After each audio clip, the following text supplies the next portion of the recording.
Hello mga boss, welcome to 5th generation Nabi Shop and welcome to another quick review. Quick review lang tayo mga boss. Shoutout pala kay Sir Ramon Antonio. Sir, welcome to 5th generation Nabi Shop. Quick review lang tayo. So bali ito ay Glock 17 4 series. Airsoft siya. So bali ito yung kanyang hangin. Pop dyno, green gas. Ito naman yung projectile niya. Ito yung bala, 0.23 grams plastic ball. Ayan. So ito yung box na unit.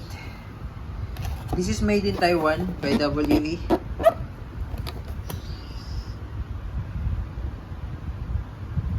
Ayan. 4 series Glock 17 black slide, silver barrel, black frame.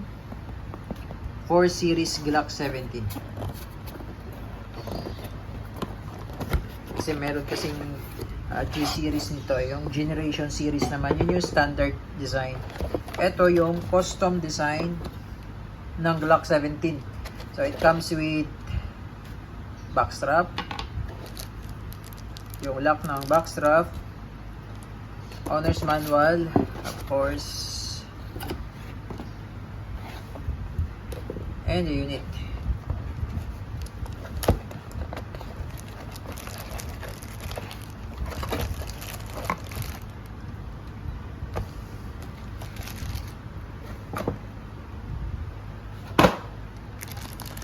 Ayan.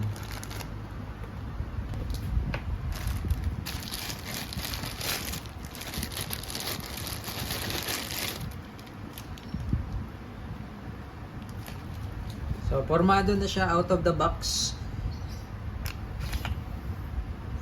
4 series. Fiber optic sight na. Then, meron na siyang Punisher skull design on back plate. Yung grip niya, stippling na siya. Tapos naka-magwell na. Yun, tapos may cut na siya dito sa may ibabaw at sa gilid. Yan. Yung safety nito nasa ilalim. May safety siya dito sa ilalim. Ayan o, manual safety. Medyo mapihit lang, kailangan may kuko. Ayan.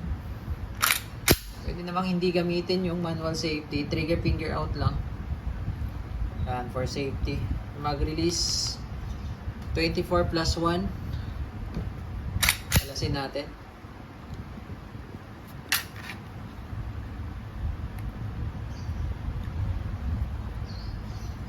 Lagyan natin ng oil.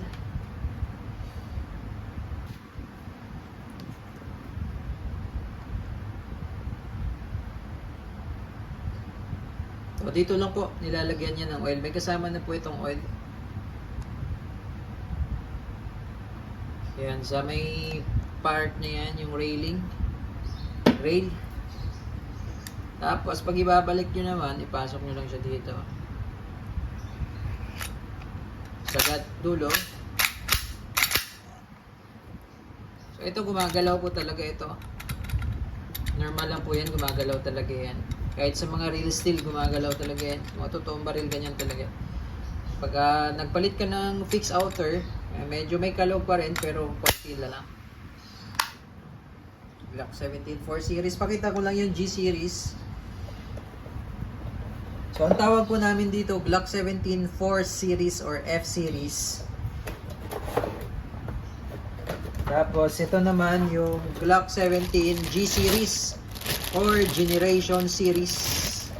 Standard lang siya. Standard design. Ito yung G series, generation series.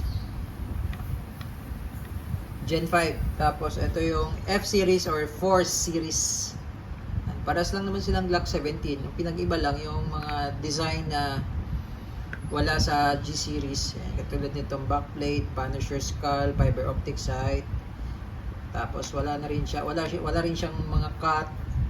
Dito sa 4 series may mga cut yan. Tapos yung grip naman niya standard, ito naka-stippling design, tapos naka-magwell na rin to, ito wala. Ito yung G series, 4 series. pagtabi natin.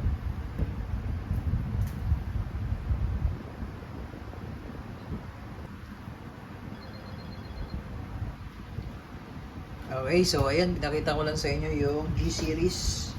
Ngayon, balik tayo sa 4 series. Yung magazine ng 4 series, palapad yung ano, ito lang naman yan. Base pad niya. Pero yung pinaka-housing, same lang sila ng G series. So, load tayo ng bala. So, sa paglo-load ng gas po, kailangan nakapatiwarik po, no? Yung magazine nasa ilalim, inverted position, upside down. 3 to 5 seconds po. Ayan. So, ito pala yung back strap, sir, kung gusto nyo siyang ilagay. Ayan, ganyan. Baliktad pala. Ayan. Pagka gusto nyo lang pong ilagay yung back strap, bali meron siyang lock. Bali ito pong nasa yung nakakabit po, maiksi po yan. So tatanggalin nyo yan. Ito po ipapalit nyo. Ayan, load tayong bibis.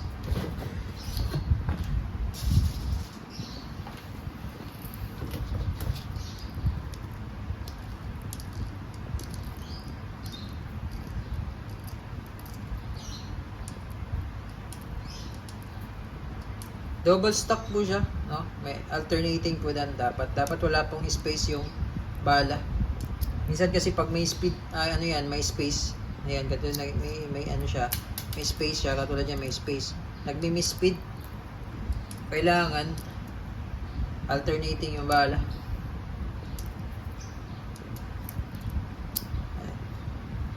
Okay. Firing. Testing Glock 17 4 series airsoft.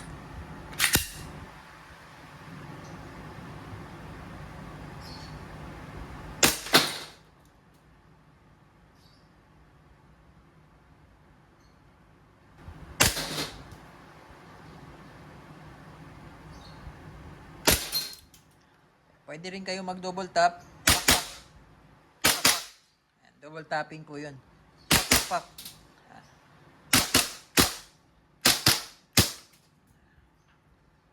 So, wala na siyang bala. Ibig sabihin, kapag ganyan nag-lock, ibig sabihin wala na pong bala yan.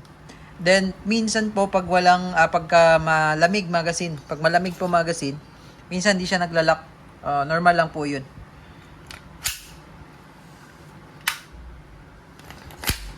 Okay, all goods.